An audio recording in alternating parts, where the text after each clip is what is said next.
Sometimes the most terrifying things don't happen in a dark alley, but just a few meters from your own home, in the very place where you feel safest. On October 28th, 2020, those few meters outside her house became a trap for Morgan Fox.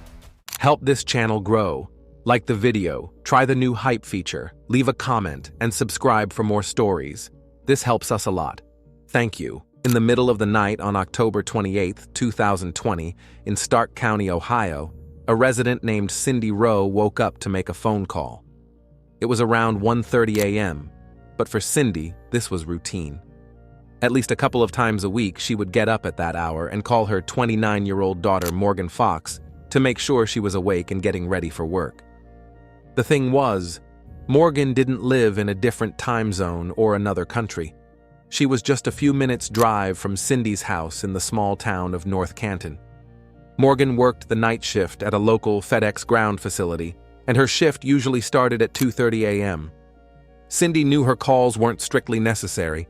Morgan was a responsible employee and could wake up on her own. She had deliberately chosen night shifts to earn extra income. Morgan herself had become a mother at 21 and was now raising her 8-year-old daughter, Amelia, alone. Unfortunately, the girl's father played no part in her life, but Morgan was an excellent mother who did everything possible to give her child a better future. Morgan and Amelia weren't just mother and daughter, they were best friends. They played together, did makeup, and dressed up. Morgan worked incredibly hard, sometimes juggling multiple jobs. Her schedule was intense, but for her daughter's sake, she managed everything. The little family's life changed when Morgan was hired at FedEx. She started from the bottom, but her goal had always been career advancement. She worked hard, showed initiative, and it paid off. Recently, Morgan had been promoted to manager in the packaging department. Now she had a stable income and could quit all her other side jobs. By coincidence, stability wasn't the only positive outcome of that job. There she met her boyfriend, Jason McDermitt. Jason was also a single parent raising a young daughter. Although he later left FedEx and started working elsewhere, his relationship with Morgan continued. About 4 months earlier, the couple had rented a new house with plenty of space and a large backyard for the girls to play. Family life was starting out wonderfully. Still, Morgan had grown up accustomed to a big family. When she was the same age Amelia is now, her mother remarried. Morgan already had 5 siblings, and her stepfather had 7 more children. She grew up in a huge but loving blended family. Now that Morgan was living with Jason and the 2 girls, she hoped to recreate the same cozy home atmosphere. So, on October 28, 2020, Morgan's mother, Cindy, called her in the night to check if she was getting ready for work. She was very proud of her daughter's achievements and simply wanted to hear her voice one more time. Morgan reassured her, saying she was already preparing to leave. They talked for a minute and then said goodbye. There was nothing unusual about the conversation. Morgan and Cindy had done this dozens, if not hundreds of times, but neither of them knew it would be their last call to each other. The silence of that night was deceptive. It was shattered only twice by sharp, dry pops that echoed across the neat driveways of the sleeping neighborhood. After that, it became quiet again, too quiet for what had just happened. About 5 hours later, at around 6:30 a.m. on October 28th, the Stark County Emergency Services received a 911 call. The caller said he needed police and medical help. He explained that he was heading to work when he noticed his girlfriend's car outside the house on Fraser Avenue. She was motionless in the front seat, unconscious and covered in blood. Since he couldn't feel a pulse, he was almost certain she was dead. His name was Jason McDermitt. He was Morgan Fox's boyfriend. Stark County Sheriff's deputies arrived at the scene and confirmed the woman had died. A bullet hole was found in the passenger door, but no shell casings were present.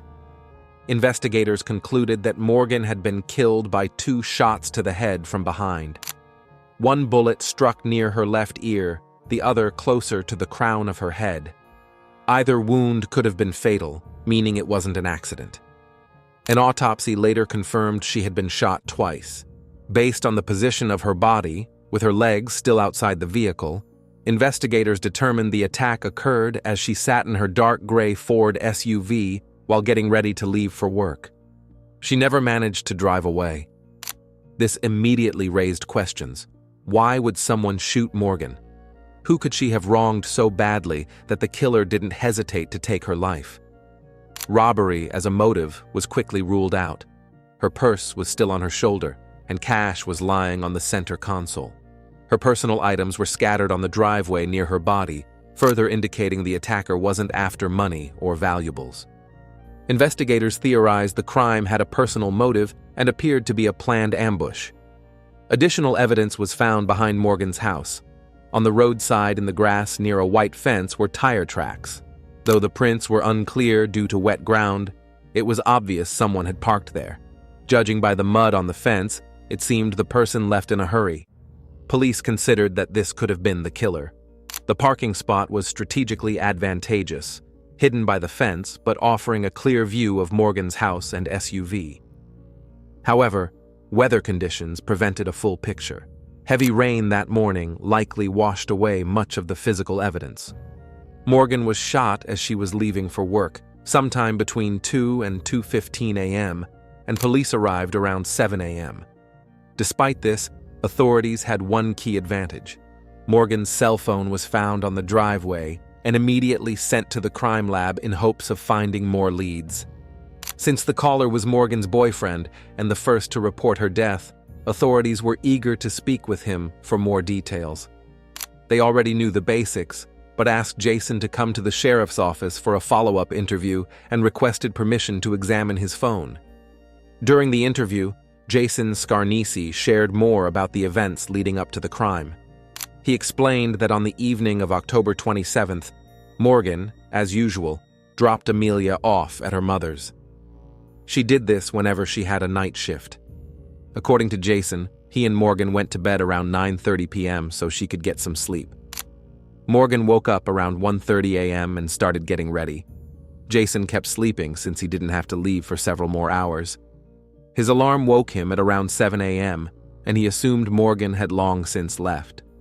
Everything changed when he went downstairs.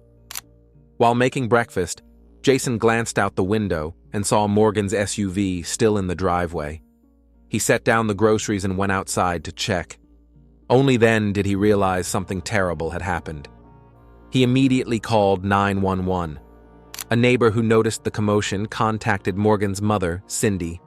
Cindy rushed to her daughter's house, hoping for the best, but was horrified to see the home surrounded by police and cordoned off with tape. Stepping out of her car, she learned the devastating news. Her daughter was dead. At that point, detectives began asking general questions about Jason and Morgan's relationship. How long they had been together, what their relationship was like, whether they argued. Jason explained they started dating shortly after meeting in the summer of 2019. They had been together a little over a year, and everything was going great. Of course, they had disagreements like any couple, but nothing serious. They lived together and were in the process of blending their families, so the relationship was quite strong. Detectives asked these questions not out of mere curiosity. They wanted to know if Jason had any involvement in Morgan's death. They had some suspicions about him, and certain things stood out. First, detectives noted Jason's behavior during the 911 call and after police arrived. He seemed strangely calm to investigators, standing with a stone-faced expression. Despite his girlfriend having just been shot, he showed no emotion. Naturally, this could have been shock. He hadn't yet processed the full weight of the tragedy. But there were other inconsistencies. Investigators were surprised that Jason Scarnisi hadn't heard any shots that night. Then, when asked to come to the station for questioning, he pointed to his bare feet and asked permission to put on socks before leaving. Since the house and surrounding area were sealed off, detectives couldn't let him go inside alone. Someone had to accompany him.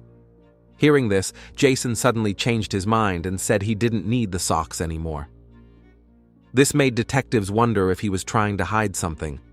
By this point, other investigators had started examining Jason's phone. They found several messages, including an exchange with Morgan from a few weeks earlier, about an argument that turned physical. From the texts, it appeared Morgan had hit Jason, but police had to consider all possibilities, especially since some messages were harsh. In one, Jason wrote that he hated Morgan and would never forgive her for that behavior. Jason explained to investigators that he was angry at the time and had over-dramatized, but a couple of days later, he and Morgan made up and agreed never to bring up the incident again. Though Jason appeared calm and somewhat detached outwardly, a couple of hours into the interview, he broke down in tears. Apparently, only then did it sink in that he had lost the love of his life. By the end of the questioning, Jason Scarnisi looked genuinely distraught and let his emotions out. When the interview ended, police left unsure what to think. They couldn't rule Jason out as a suspect, but there was no solid evidence against him. They initially hoped other team members would find something, but unfortunately, that front brought bad news too. No evidence was found at the crime scene, either washed away by rain or the killer was very careful. The same happened when officers canvassed the neighborhood for doorbell cameras or surveillance systems. Despite residents' willingness to provide footage, nothing useful turned up. As for the key evidence, Morgan's phone, the news was mixed. Though the device was made to work, the data port was damaged, preventing direct extraction. Instead, they had to manually review the victim's phone records. Now they had a solid theory of what happened to Morgan Fox, but no idea why, and no evidence to support it. The investigation stalled, leaving sheriff's detectives in a difficult position. Fortunately, authorities had one important resource: Morgan's loved ones. As it turned out, they had their own perspective. Family members said Morgan was someone who had no enemies. On the contrary, she easily made friends and always brought light and energy to those around her. She was someone you could rely on and everyone wanted nearby. However, according to loved ones, there was one exception. Lately at work, Morgan had faced a campaign of harassment from several male co-workers. It started with harmless pranks, someone taking items from her desk or moving them. But over time, it worsened. One day, Morgan overheard the guys talking about her appearance and clothing, making inappropriate comments. She tried reporting it to HR and other FedEx staff, but the problem was that some of the harassing men were also managers. In the end, instead of help, she received a warning for dress code violation. Despite the difficulties, Morgan managed most of the time, but everything changed a couple of weeks before her death. On October 8th, during a shift, Morgan noticed her phone was missing. At first, she thought she lost it, but after talking to coworkers, it turned out 3 men who had been tormenting her stole it, read her personal messages, and viewed her gallery photos. Unfortunately, Morgan had intimate photos and videos on the phone that became fodder for mockery. Naturally, she felt violated and immediately reported it to management. But no one took action. Morgan got the impression the other male managers were protecting the guys. According to family, she wasn't going to tolerate such brazen invasion of her privacy and was determined to fight it. With help from a female co-worker, Morgan was preparing a more serious harassment complaint and planned to go beyond her FedEx office to corporate HR. She drafted a detailed letter but never sent it. When Morgan's family learned of her death, they immediately recalled the troubling workplace situation and wondered if someone she named in the complaint was responsible. Detectives were sure the family suspected something and went to the FedEx ground facility to speak with management and co-workers. Soon they had a substantial list of people to check. Anyone who had previously harassed Morgan was now a potential suspect. They started with the 3 men who stole the phone. One of them, Jason McDermitt, drew particular attention since Morgan recovered her phone from him. Detectives brought him in for questioning, but his story didn't match the facts. McDermitt claimed he and Morgan were friends. He said he accidentally found the device, saw her lingerie photos, immediately turned it off, and returned it. When asked about Morgan's workplace issues, McDermitt said she had conflicts with other managers and named a couple. He also claimed he genuinely cared for Morgan and had nothing to do with her death. She had recently complained to him about her boyfriend Jason Scarnisi, who had also worked at FedEx. But other co-workers said McDermitt wasn't just a friend. He was attracted to Morgan and possibly hoped for more. After the phone incident, she was very upset with him. So if there had been a friendship, it ended on October 8th. Though police had suspicions about McDermitt, his phone's location data showed he was in another part of town, at home, the night of the attack. He arrived at work at 3 a.m., confirmed by FedEx security cameras, worked his usual shift, and according to colleagues, behaved normally. Still, investigators didn't rush to clear McDermitt and moved on to checking other co-workers. Nearly everyone they spoke to at FedEx had a solid alibi for the time of the shooting. One by one, almost all of Morgan's colleagues were removed from the suspect list. By the time detectives finished, only 2 names remained: Jason Scarnisi, Morgan's boyfriend, and Jason McDermitt, her co-worker friend. But which of these men was actually responsible for Morgan's death, and why? Detectives weren't sure, but they had a hunch. If they wanted to solve this case, the answers lay in the digital evidence. Their suspicions were soon confirmed. The truth was far stranger and more horrifying than they imagined. Investigators refocused on the 2 Jasons, carefully re-examining any evidence they might have missed.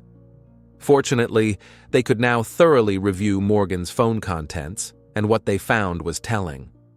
First, detectives were concerned about texts between Jason Scarnisi and Morgan where he mentioned her hitting him. But studying the messages and relationship context, they realized it was an exception. Though they argued like any couple, they were happy together, and there were no signs Jason had a motive to want her dead.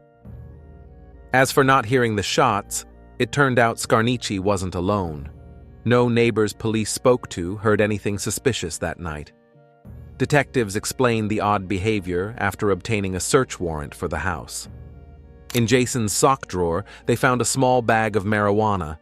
That's why he didn't want police looking there. The more investigators studied Morgan's boyfriend, the clearer his behavior became. Things that initially seemed suspicious had reasonable explanations upon review. But the same couldn't be said for Jason McDermitt. When police reviewed Morgan's texts with him, they found their relationship wasn't as he described. Despite claiming no romantic feelings, his actions suggested otherwise. Jason McDermitt was the guy stuck in the friend zone hoping for more. He clearly missed hints and constantly messaged Morgan with various excuses, for example, offering to buy her food or drinks at work. Most conversations were friendly. Everything changed on October 8th, when Morgan learned McDermitt not only participated in stealing her phone, but lied about it. She said she wanted nothing more to do with him. After that, Jason bombarded her with apologies, but she made clear she wasn't interested. That's when events took a tragic turn. On October 24th, 4 days before the tragedy, Morgan went out of state to visit family. During the trip, she received a message from McDermitt asking how her family was doing. Morgan hadn't told anyone at work about her plans, so she was shocked by the question. Frightened, she asked how he knew, and then blocked his number. Investigators suspected McDermitt might have been stalking Morgan, and this was confirmed by 2 new details. It turned out Morgan wasn't the only female co-worker who complained about him. Just a few months earlier, in June 2020, another young woman named Sienna Clemens filed a complaint against McDermitt. Sienna started at FedEx in 2019 at age 18, and Jason became her mentor. At first, their relationship was friendly. When Sienna lost her driver's license, she asked McDermitt for rides to work. He gladly agreed. This went on for months. But once Sienna regained her license and no longer needed help, his behavior changed dramatically. Jason obsessively followed her social media, liking and commenting on every post. If ignored, he bombarded her with messages. She asked him to stop, but he persisted. One day it escalated. Sienna was at a meeting when she looked out the window and saw McDermitt in his car on the parking lot watching her. She realized he was stalking her. She filed a complaint, but like with Morgan, nothing was done. About a month later, Sienna was called into a manager's office and fired. The second alarming discovery concerned McDermitt's behavior after Morgan's death. Family said a few days after the crime, co-workers held a memorial service right outside Morgan's house. Cindy learned of it while picking up items with Amelia. She was caught off guard. The vigil was held without family knowledge. But what happened next was worse. As Cindy and Amelia returned to their car, Jason McDermitt suddenly appeared. He handed Amelia a small stuffed toy, saying he didn't want her to forget him, then touched her hair and said how beautiful she was. Cindy screamed for him to get away, but he ignored her. They only managed to leave after another man pulled McDermitt away. Cindy admitted this wasn't her first negative encounter with her daughter's coworker. But even this wasn't the most disturbing information authorities learned about Jason McDermitt. Detectives thoroughly examined data from his phone and were, to put it mildly, shocked. Initially interested in his location the night of the attack, once they learned more about his feelings toward Morgan, they dug deeper. It turned out McDermitt wasn't just interested in Morgan Fox, he was obsessed with her. Only after reviewing photos and videos on Jason's phone did detectives grasp the depth of this obsession. His device held dozens of clips and images downloaded from Morgan's social media, but worst of all, McDermitt used them in chats with another man. Reviewing all phone data, authorities found Jason had a Skype account where he built an entire fantasy life with one user. Messages claimed he and Morgan were in a relationship. Moreover, McDermitt pretended to be a woman in a same-sex relationship. He used a fake username and Morgan's stolen photos, videos, as proof she was his girlfriend. Detectives were convinced they had found the person responsible for Morgan Fox's death. But to prove Jason McDermitt's guilt, they needed stronger evidence than disturbing photos and videos. They had to link him to the actual crime. Since no direct evidence was at the scene, investigators compared tire tracks in the mud by the roadside to McDermitt's car wheels. Tire width, tread depth, and wheelbase weren't conclusive, but raised questions. During the first interview, Jason's car looked unusually clean, as if recently washed. Odd given the heavy rain on October 28th. Why wash a car in that weather? Police investigated and obtained surveillance footage from a gas station near FedEx showing McDermitt going through an automated car wash. Phone location evidence for the night of the shooting was also explainable. Given how Jason behaved, detectives figured he was smart enough to leave his phone at home to avoid suspicion. But McDermitt didn't anticipate how thoroughly authorities would search surveillance footage. Though nothing was found on Fraser Avenue, they located fragments from traffic cameras near the crime scene that night. The footage captured Jason McDermitt's car heading toward Morgan's house at 1:38 a.m. and returning to his apartment at 2:17 a.m., exactly matching when Morgan would have been leaving for work. Putting all evidence together, investigators believed they had solid proof of Jason's guilt. On November 4th, 2020, a week after Morgan's death, he was arrested. At trial the following spring, McDermitt denied any involvement in his co-worker's death. But everything pointed to this man being obsessed with Morgan, stalking her, harassing her, and invading her privacy while harboring delusional hopes of romance. The collapse of Jason McDermitt's fantasy finally broke him. When the woman, learning he betrayed her trust and rifled through her phone, ended their friendship and cut off contact, he couldn't cope with the rejection and decided to take revenge by taking her life. On the night of October 28, 2020, Jason McDermitt drove to Morgan's house. He parked by the neighbor's fence so she wouldn't notice and waited for her to leave for work. As soon as she came out and headed to her SUV, Jason quietly followed. He shot Morgan twice in the back of the head and fled, then acted normal at work. In the days after, McDermitt tried to portray himself as a grieving friend and helpful person. He even posted a long social media tribute to Morgan, expressing condolences to her family and friends and saying how much he missed her. But the trial led to the inevitable.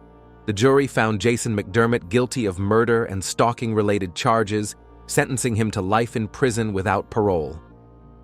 A story that began as an ordinary autumn morning turned into a shattered world. But its ending isn't just a line in a court record. Morgan's parents, enduring unimaginable grief and enduring the trial, left the courthouse. The killer received his sentence. Justice prevailed. Yet one detail haunted Morgan's family. After learning what hell she went through at work, they immediately sued FedEx, claiming management ignored her harassment and bullying complaints. In the end, FedEx paid $4 million to the family. That money won't bring back a mother to her daughter, but it will at least secure little Amelia's future and force the company to rethink workplace relationship policies. If you have finished watching, you are a real fan of true crime. Subscribe to the channel, turn on the bell notifications, and put the like. See you in the next video.